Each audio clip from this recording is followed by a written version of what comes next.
What is going on, everybody? WeedleTwineedle here, and we are back again with an Ultra Sun and Ultra Moon Wi-Fi battle, and this one's going to be an underused tier battle against a hot thought. Interesting name you got there, buddy. A person I battle off my Discord server. Now, before we get into this Wi-Fi battle, if you guys are enjoying my Ultra Sun and Ultra Moon Wi-Fi battle content and really want to support my channel, it'd mean a lot to me if you hit the like button, as it keeps me inspired to put out this daily content for you guys, and seeing a lot of likes on the video just makes me very happy, and I know that makes me a like whore, but at least I admit to it. Now, Shaniqua's packing a very interesting rain team that at first glance you wouldn't think is a rain team, but it is a rain team. Now I have Swift Swim Armaldo and then Swift Swim Mantine. My opponent has a pretty threatening underused tier team. He doesn't have Scizor or Latias though, so let's give my opponent a round of applause for that one. Like, is this even an underused tier battle? Like, what? But yeah, I'm using a pretty unique Mantine set, which I will explain in just a second. My opponent ends up with the Hydreigon, legit shiny Hydreigon, of course. I lead off with my Satan, my Clef Key. Now, one of my subscribers has been requesting me to use Endure Weakness Policy Mantine since like a few months now, and he just has not stopped commenting that on like almost every video. And I don't know what it is, but maybe he has like a fetish with Mantine, I'm not too sure, but either way, I decided to use that set in this video just so he would stop spamming my comment section with that moveset because, oh my god, I'm not saying Endure Weakness Policy Mantine's a bad set, but there's better alternatives for Weakness Policy, that is for sure. But hey, maybe he wants to see me use Offensive Mantine, and I can't really knock him for that. But yeah, I'm expecting Earthquake here, so I bring in my Rotom. I actually botched that somehow, even though I like practice it in my sleep, but that's besides the point. In comes Superior here, and I'm like, okay, I'm gonna go for Specs Volt Switch because I am Choice Specs Rotom Wash because I am a rain team. I did get a layer Spikes up on the first turn because I had Clefty versus Hydreigon, so that was a good matchup for me. I got up a layer Spikes, and now I'm gonna bring in my Celebi here. And you know, whenever I use a legendary, you already know it's gonna be a support whore. So yeah, the Celebi has Stealth Rocks, Healing Wish, and Rain Dance. And yeah, it was not really the greatest Celebi set on my behalf, but hey, it's a great way of using my Pokemon Celebi, trust me. Now in comes the Beedrill here, Mega Beedrill, which, you know, does pretty well against Celebi. I'm just gonna let my Stealth Rocks, since now I have a layer Spikes and Stealth Rocks, so I pretty much auto win the game because entry hazards are fair and balanced, as you guys know. My opponent has no hazards up at the moment, so it's, currently I just have a massive lead just because of entry hazards alone, which is kind of scary to think about. But now, gonna bring in my Clef Key here. My opponent still has no idea I'm a rain team, so I'm trying to keep it hidden for as long as possible, just trying to stack some hazards and keep my momentum going. But in comes Mega Beedrill, the momentum killer, because it just does so much damage with U-turn and it gets offensive momentum. So Mega Beedrill is pretty fun in that regard, but otherwise it's just not my favorite. Even though it's quote-unquote my mascot Pokemon when my mascot's James with tits. Like, I don't know why people keep saying Mega Beedrill's my mascot Pokemon when my mascot's actually James with tits, but yeah. Now in comes Mamoswine yet again, and I'm like, okay, it's literally just happened. He took that hazard damage. There's no way he's going to Earthquake my Klefki, because like, if he does, and then I'll just get another free switch on the Rotom Wash, and that Volt Switch did a lot of Superior, so I'm assuming my opponent thinks I'm Choice Specs or Offensive Rotom Wash, and so she won't go for Earthquake here, and she'll probably go for like Freeze Dry potentially. I haven't seen Freeze Dry Mamoswine since X and Y, but like, hey, that, you know, it's still a chance. I always think of the unthinkable, and we're able to set up the Rain Dance as my opponent does go for the Stealth Rocks. So now she does get her own Stealth Rocks. There's been a few turns, so she's probably sweating without her Stealth Rocks. I can understand completely. Now in comes Superior. She actually does a really nice play here. She predicts my switch into Rotom Wash, but I'm perfectly fine with that because she takes all those hazards, and I'm gonna bring Rotom yet again, and I can't really stay in here and take a Leaf Storm because I'll get destroyed, and it'll just be pretty bad for me. So instead of staying in here, obviously I'm going to switch out, and I'm going to give Superior free Contrary Boost, and it's going to be annoying to deal with. So I'm going to bring my Ben 10 here. I could have brought in Mantine, but I wanted to keep Mantine's Swift Swim a secret, even though it's not really a secret now that I revealed Rain Dance, but hey, it's okay.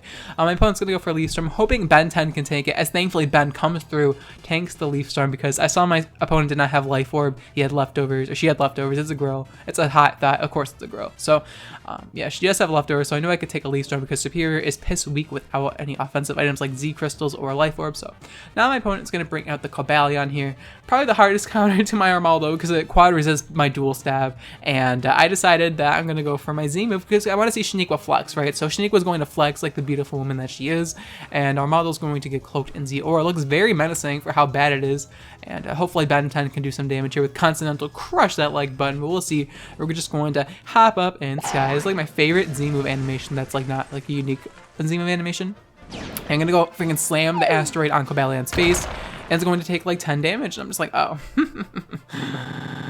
Armaldo. He sucked. But granted, it does quad resist Continental Crush, so I can't really get mad at that. But I do have the Earthquake, hoping we can knock a Cobalion after that chip damage. But unfortunately, Cobalion is very, very bulky, and Armaldo is kind of weak, and it's like non-stab Earthquake. So I was expecting a little bit too much from our boy Armaldo in the underused tier, and we're going to get knocked out by the Iron Head. So unfortunately, Armaldo couldn't kill anything on its own, but we almost killed Cobalion, so that's something, and we forced out Superior. So like, at least it was somewhat threatening, right? Yes. Like at least it had some at least had a showcase, right? So now I'm gonna bring in Mantine. I'm gonna reveal that I am Swift Swim Mantine. I'm gonna go for the Ice Beam because I outspeed the Cobalion, and Mantine should not outspeed Cobalion, but since we are Swift Swim offensive, we do outspeed the Cobalion. I'm gonna go for Ice Beam just in case my opponent wants to be cheeky and switch out. Now she's gonna bring in her Starmie. And I'm like, okay, just probably gonna rapid spin away the entry hazards because they're being really annoying. They do like 20% of your health every time you switch in. So I don't know how that's balanced, but it's just balanced, trust me, okay? So now, gonna bring in my Celebi here, expecting like Psyshock or rapid spin, pretty much like Jack of all trades switching. As my opponent does reveal to be Thunderbolt, and like in most situations, you'd be like, crap, my Mantine cannot wall the Starmie, darn. But in this situation, I'm like, yes, I'm Weakness Policy Mantine. Yes, Daddy. Give me the Weakness Policy. So now, I'm gonna switch out Scout up for the Ice Beam because chances are if he has Thunderbolt, he probably has Bolt Beam coverage. So gonna bring in my Klefki here, my Satan, very fitting nickname for Klefki indeed. And now my opponent's going to go for the Ice Beam, not do that much damage. Actually does a decent chunk considering like, you know, I'm Spadef and I resisted, but that's just the power of Analytic Life Orb Starmie for you. Now, I conveniently switched into Klefki to turn Rain War off. I was trying to plan that out in my head, obviously. And I was able to reapply the Rain, so now I can actually do something with Mantine and Specs Rotom Wash. But unfortunately, my opponent stayed in expecting Rain Dance and just goes straight for Hydro Pump and connects somehow. And the Hydro Pump is going to obliterate my Satan. And unfortunately, with Analytic and like Life Orb in the Rain, like I'm not taking that. So now goes my Klefki, which is really bad for me because now Hydreigon and Mega Beedrill can just walk over my team. And there's not much I can really do about it. So I'm gonna bring in Rotom yet again, and that's like my favorite thing to say, so I apologize if that like annoys you, but that's just what the nickname is pronounced, or how the nickname is pronounced, so I'm going to pronounce it the way it's pronounced. Okay, so in comes Mamoswine yet again, expecting me to go for an electric type attack, but I'm just like, nah, you're gonna go for Hydro Pump because it's Choice Specs and the Rain, and like she doesn't really have a switch into it, and if the switch-ins to Thunder are also resist Thunder, so I may as well just go for Hydro Pump, which is stronger, and we knock out Mamoswine. My opponent thought I'd go for a Volt Switch there, but I don't know why I'd do that. Maybe she was just sacking off for Mamoswine, I'm not too sure, but either way, we're able to knock that out, which is good for me. So now, in comes Superior, going to take all that hazard damage. I'm kind of surprised my opponent didn't try to Rapid Spin away the Stealth Rocks and Spikes yet, considering it's likely that the Starmie has Rapid Spin. Like, there's no reason not to have Rapid Spin on Starmie. Like, I mean, that's my opinion. She's going to knock me out with a Leaf Storm. I probably should have tried to switch out into it, but I didn't really have a switch into Superior at this point. I did have Mantine, but it would have taken Rocks damage, and it wouldn't have been that good for me. But now, going to bring in Mantine here. As we do have the Swift Swim to outspeed pretty much everything on my opponent's team. Like, I should be able to outspeed Scarf Hydreigon if she is Scarf Hydreigon, because she led off with it, and most people lead off with their Scarf Pokemon. It is what it is. So I'm assuming that is Scarf Hydreigon, though I could be wrong. Don't like to assume stuff, but I am assuming that Mantine outspeeds it regardless. So now my opponent's going to bring in the Starmie, thinking that Thunderbolt's going to just kill me, and it will, right? But thankfully, one of my subscribers hit me up with, you know, the heatest Mantine set of all time, Endure Weakness Policy Mantine. And I can't even get this set myself because Endure is a Gen 4 TM, so I'd have someone breed me this Mantine. You know how it goes. And she is going to go for Thunderbolt. We're going to be able to activate our Weakness Policy. She gets the Parahacks. I'm like, wow. Of course. Pokemon is a skillful game. 10% chance to lose, boys. Yeah, so that made me slightly upset, but it's okay. I still have Healing Wishes powers in the back with Celebi, so I could still bring it back. Gonna bring in Celebi here because I do have Healing Wishes powers, though maybe I shouldn't have brought it in directly on the Thunderbolts, but she does go for Rapid Spin here just for the disrespect kill. Well, I don't know why, I can respect that. You know, just deciding to go for Rapid Spin now as opposed to like 10 turns ago, I can respect that. So Starmie is going to die from one more attack, and I'm hoping I can take Ice Beam, though I am Fizz Def Celebi as opposed to Spadef Celebi, so probably not. I kind of wish I ran Spadef Celebi in this situation, but alas, our Celebi is going to go down, so no Healing Wishes powers for us today. So down goes the Celebi, unfortunately. That's really depressing. And down goes the Starmie at the very least. That's something, but you know, unfortunately our Mantine's paralyzed, so we can't outspeed anything with Swift Swim. So the game's pretty much over. My last is Crawdaunt, my edgy Mr. Krabs. Very fitting name for Crawdaunt indeed. And I'm gonna die from Draco Meteor, and then Mantine's going to die from Rock. So it's pretty much GG. But my opponent misses Draco Meteor, and I'm like, okay, well, I mean, that's nice and all, but I mean, Liquidation's not going to kill this thing, even in the rain. But Crawdaunt is so powerful that we actually get a crit. What? and knock out Hydreigon. So Pokemon is a high skill cap game. Yes. And now the rain's going to stop, so now she can bring in Mega Beedrill. And I don't know if Aqua Jet's going to kill this thing, but then I realized the hazards are gone. So I'm like, please, edgy Mr. Krabs, you are powerful. Adaptability, Life Orb, Adamant.